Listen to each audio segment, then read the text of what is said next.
ये किसके लिए लागू होता है, नए के लिए कि ये पुराने? सबके लिए है। तो वो ज्यादा आपको है ना परेशानी से बचाएगी। एक बार सीख जाओगे आप। बिल्कुल सीखोगे ना। 9 महीने से ऊपर के बच्चे हैं, तो मुझे 4 लाख को ज्यादा सिक्योर करना है। दोस्तों, आज हम आए हुए हैं मुबारक खिलजी भाई के यहाँ पे। क्या कहूँ इनके बारे में, मैं कुछ कहूँगा तो कुछ कम हो जाएगा। इससे अच्छा है कि मैं कुछ नहीं कहूँ और सीधा शुरू करते हैं मुबारक भाई के साथ में।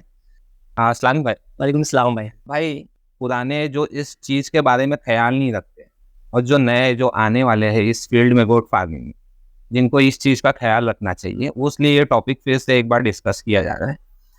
कि लोग कहते हैं कि गोट फार्मिंग में अगर आना है तो या तो बारिश के बाद आओ, ठीक है, बारिश और ठंडी के बीच के पीरियड में शुरू करो, या तो फिर जो है गर्मी में शुरू करो, ट्रैवलिंग में दिक्कत नहीं आती है।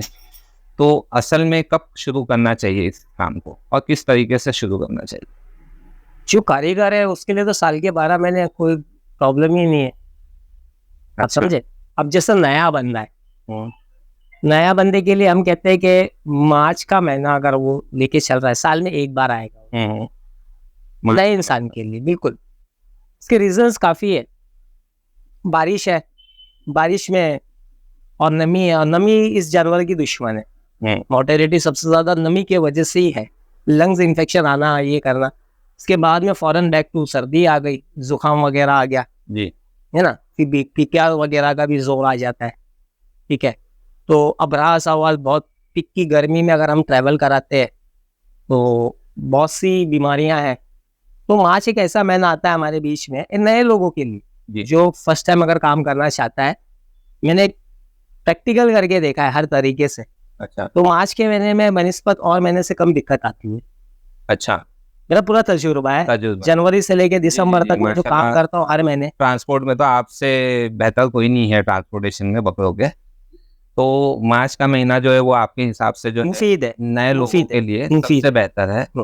मतलब उसमें उनके लॉसेस के चांस, मॉडल कम हो जाते हैं, कम हो जाते हैं, बट ना नहीं कहेंगे। देखिए, ये अभी बात मुझे बताया, अब ये जिंदा चीज, अल्लाह इसे जान भी दिया है, इसे मौत भी देगा, इसे बीमारी भी देगा, इसे शिफात भी देगा जी। तो मेरी मजहब की निस्बत है सारी। अब ये है कि हम प्रिकॉशंस वगैरह जो करना चाहते हैं वो है। सबसे बड़ी चीज होती है मेरा भाई कि आप जो चीज जब खरीद रहे हो ना, मौसम ना देखे। उस जानवर की पहले तंदुरुस्ती देख ले कि वो कितना तंदुरुस्त है। ये किसके लिए लागू होता है, नए के लिए कि ये सबके लिए है। अच्छा। ये सबके लिए जी। वो ले रहा कहाँ से है, अव्वल हम वहां से शुरू करते हैं। मेहरबानी करके अपने यहाँ की लोकल ब्रीड पाले जी। पहले साल 2 साल अपने यहाँ की लोकल ही पाल ले, क्योंकि वो ऑलरेडी वहां के चारे पे टिकी है। आपको पता है कैसे खिलाना, क्या खिलाना है, तो वो ज्यादा आपको है ना परेशानी से बचाएगी। एक बार सीख जाओगे आप। बिल्कुल सीखोगे ना। दूसरा हमारा आता है कि हम जानवर को देखते हैं कि उसका इम्यून पावर कैसा है, वो बीमारी में पहले आ चुका है क्या, समझ, या वो बीमार तो नहीं है। हम उसकी तंदुरुस्ती को देखकर खरीदते हैं। अच्छा। तीसरा होता है कि खरीदने के बाद जो आप सफर कराते हो, सबसे नाजुक मोड़ जो कहते हैं हमारी इंडस्ट्री में, सफर होता है। मैं मेरी पर्सनल कह रहा हूँ, मैं किसी पे जी आप अपनी राय दे रहे हैं, मैं पर ये मंडी से बचता हूँ। मैं मंडी से 100% बचता हूँ। जंगल में जाओ, 1-2 जानवर लो। फॉर एग्जाम्पल, हमें कुर्बानी के बकरे पालना, 9 महीने से ऊपर के बच्चे, क्योंकि 9 महीने के बाद 10 महीना, 11 महीना, 12 महीना इनके इम्यून पावर जो है अच्छे खासे डेवलप हो जाते हैं। लेने के बाद में मेहरबानी करके एक जगह इकट्ठा ना करो। मैं इस गांव में गया, इस घर में गया, यहाँ से मैंने 4 जानवर में से 2 खरीदा, ये तेरे पास रख ले। उस गांव में गया, वहां से 1 खरीदा, भाई तेरे पास ही रख ले, मैं 5 दिन के बाद में मेरा माल लेके जाऊंगा जी। हम क्या, मैं मेरी कह रहा हूँ। तो मैं ऐसे ही हर जगह, हम वो 3-4 दिन, 5 दिन के बाद जो मुझे माल लेके जाना है, तो वो 3 से 4 दिन में मेरी मेहनत होती है। मैं भागदौड़ करता हूँ, मैं वहां जाता हूँ, उनके टेम्परेचर्स नोट करता हूँ, उन्हें इम्यून पावर के मतलब कुछ सिरप वगैरह होते हैं जो आयुर्वेदिक होते हैं वो देता हूँ, स्ट्रेस फ्री करता हूँ उन जानवरों को, उन्हीं के खूंटे। मैं उनकी निस्बत जानना चाहता हूँ कि यार कैसे इनकी स्पीड है खाने की, क्या खा रहे थे, कैसा पानी पी रहे थे, कि उनसे वक्त खा रहे थे। तो ये मैं 20 बकरों के लिए मेरे 4 से 5 दिन मुझे मेहनत लगती है, तो मैं घूमता हूँ।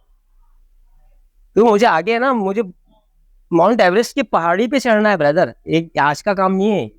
कि मैंने यूं लिया और यूं बेच दिया ना, मुझे अब साल भर पालना है उसे, बात वो है।